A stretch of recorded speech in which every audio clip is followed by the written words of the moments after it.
Hello friends, my brother and sister.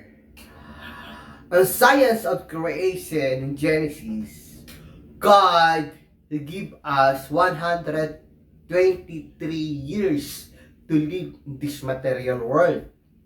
But sad to say, ang life expectancy ng tao ngayon is parang spaghetti. Pababa at pababa at pababa.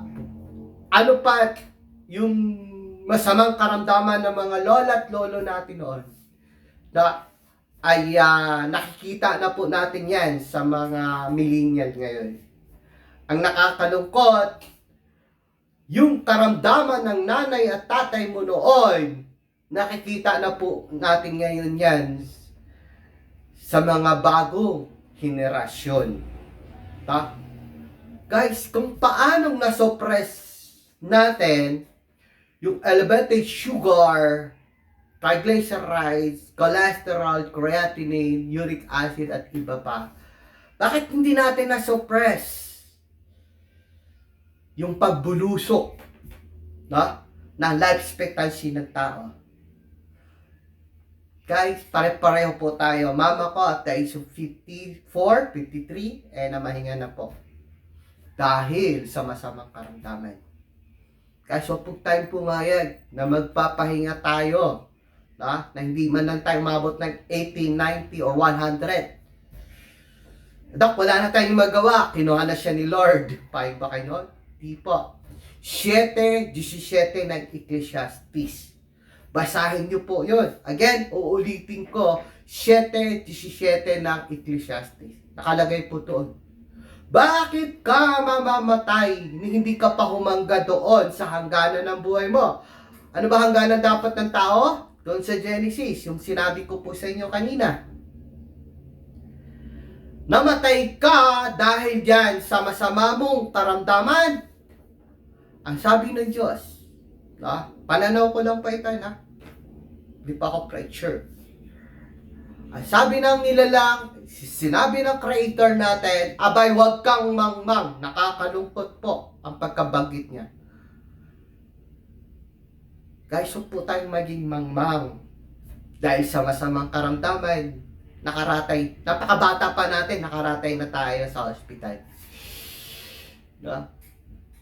Ginupo na tayo ng masamang karamdaman. At kung ano-anong mga karamdaman o komplikasyon na ang nangyayari sa katawan natin, sa kalusugan natin. Huwag po tayong pumayag, guys. Dapat,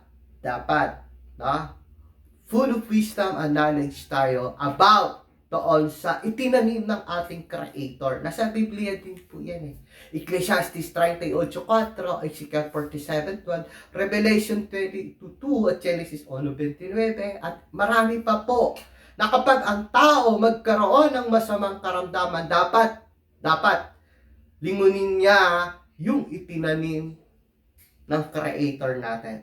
Tingnan niyo yung mga hayop. Pag nagkaroon ng discomfort o disease o masamang karamdaman yung mga hayop na yan, anong ginagawa ng mga hayop na yan? Nag-uumalpas yan palabas. Naghahanap ng dahon, damo. Yung itinanim ng ating Creator. Alam ng hayop, pero bakit hindi alam ng tao?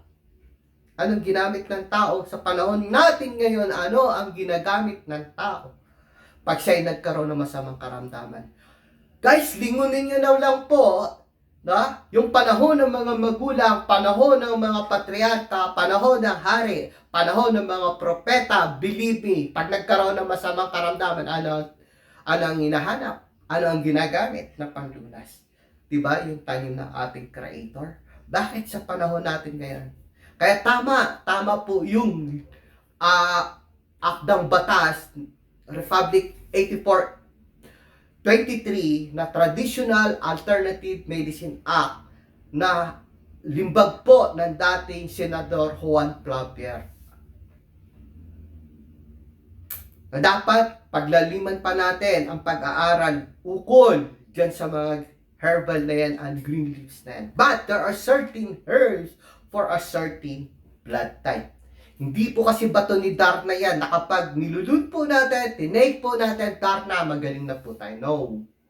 May mga protocol and modalities po Yan. Especially kapag in-stage kidney failure na po tayo, ay may mga inflammation na po, mga stone manifestation sa gallbladder sa kidney. Hindi po tayo ura-uradang magtitake ng mga iyan.